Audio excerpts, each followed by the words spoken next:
In this video, we're going to talk about functions. Now, last video, when we talked about variables, we talked about giving names to our data.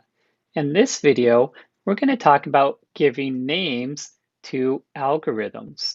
If you remember from a previous video, an algorithm is a step-by-step procedure on how to accomplish some task. And functions are a way that we can give a name to an algorithm. Now, to help you understand this concept, I'm going to remind you about how when you learned how to divide numbers through long division, your teacher probably explained step by step on how to take a large number and divide it using long division. And then after you got that concept down, the teacher just started to call it division or long division and just expected that you knew what that was and knew how to do it. That way you can learn more and more complex concepts that use long division. Well, that's what we're going to do with a function. Now let's pretend we're the teacher and the computer is the student. And we spend a lot of time teaching the computer how to take the absolute value of a number. Now that we've taught the computer how to do that, we can just tell the computer, hey, take the absolute value of a number. So um, this has already been done for us. This is called a built-in function, and built-in functions are functions that already exist inside of our programming language. So if you know the absolute value of the number is always the positive version of that number. So the absolute value of 5 is 5, and the absolute value of -5 is also 5. And that's the absolute value. And the computer knows how to do it, and we've given it a name. This ABS is short for absolute value. That function now has a name. So now whenever I want the computer to take the absolute value of something, I just have to refer to the ABS function and give it the number that I want it to take the absolute value of. Now, in a previous video, we told you that algorithms or programs are a lot like recipes, and functions are a way to name an algorithm. So a function is a lot like a recipe. A recipe has a name, and in this case, absolute ABS for absolute value is the name. It has some ingredients or stuff that we want to work on, and that's our number like 5, -5, and 40. And it produces some sort of result. In this case, the absolute value of a number. Now, Python has a lot of built-in functions, and built-in functions means functions that we don't have to write ourselves. They've been written for us by the makers of Python. Now, because variables and functions both have names, we need to know a way to tell them apart, and that's where the parentheses come in. Whenever we see parentheses, that means that the name before it is a function.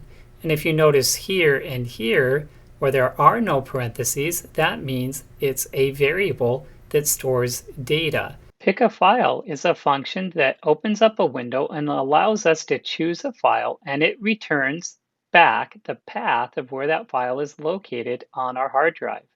Make picture reads that file off of the hard drive and loads it into memory and makes a picture out of it. So the file better be a picture or else it won't work. Then finally, Explore takes a picture in for input and displays that picture in a new window. One of the best things about functions is abstraction. Now, abstraction is hiding the details of how you do something. Let's take pick a file, for example. Notice that pick a file opens up a new window. It shows you where all the files on your computer. It allows you to select one, and then it returns a string of where that file is located on your hard drive. Imagine if you didn't have pick a file and you had to write that all yourself.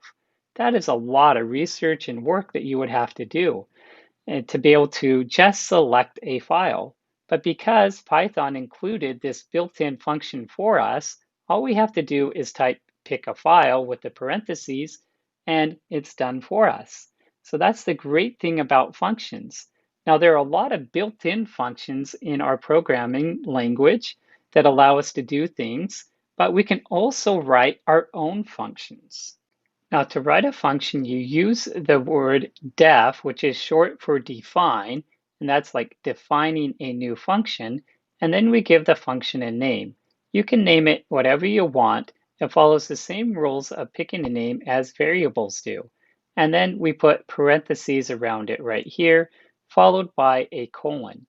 Now, this is very important. If you see this blue box shows up because JES is helping us visually see what the steps of the function are. But you have to put spaces before this. So when you're on this line right here, you press Tab one time, and that'll move the cursor over. And then as you type the steps of the function, they should all be indented the same amount. Now, indentation is the space between the beginning of the line and where your word starts. So for all of these three commands that we're doing together, they have to be indented the exact amount of space. So we can't do something like this with an extra space on this line or even on this line down here. They all have to be the same number of spaces so they make a vertical line like this. And that groups all of the steps of our function together. And so we could see first we're going to pick a file, then we're going to make the picture, and then we're going to explore the picture. Now the next thing we'll have to do is we'll have to click this load program. And then it's going to ask, in order to load it, we have to save this program. So we go ahead and click yes, I want to save it. And just save it somewhere where you know. I'm going to save it on the desktop. You can save it anywhere you want, but make sure you remember where you save it. And I'm going to call this pick and show. And you have to include the .py at the end. And .py just means that this is a Python program. And so you could go ahead and click Save. Now, once you've done that, if you notice it still says unloaded, go ahead and click this Load Program one more time. And once you've done that, you can say pick and show a picture and put the parentheses around it. And if you notice, I've used camel case here just like I did in the variables lecture. And when I press enter, I'm going to get a window popping up asking me where I want, what picture I want to choose. And I'll choose Big Ben again. I'll open it up, and there's my picture. So now, instead of typing these three lines to be able to see a picture, I wrote a function that does it for me. Now, this is a lot like a recipe. A recipe tells you how to make something. Now, if you notice when I click Load Program, that runs this code right here. If you notice, I didn't get a window popping up to choose a picture. That's because this is just like writing down a recipe on a recipe card. Now, if you were to write down a recipe for chocolate chip cookies, and when you finish and put the last period on the card, chocolate chip cookies don't suddenly appear in front of you. You actually have to run the recipe.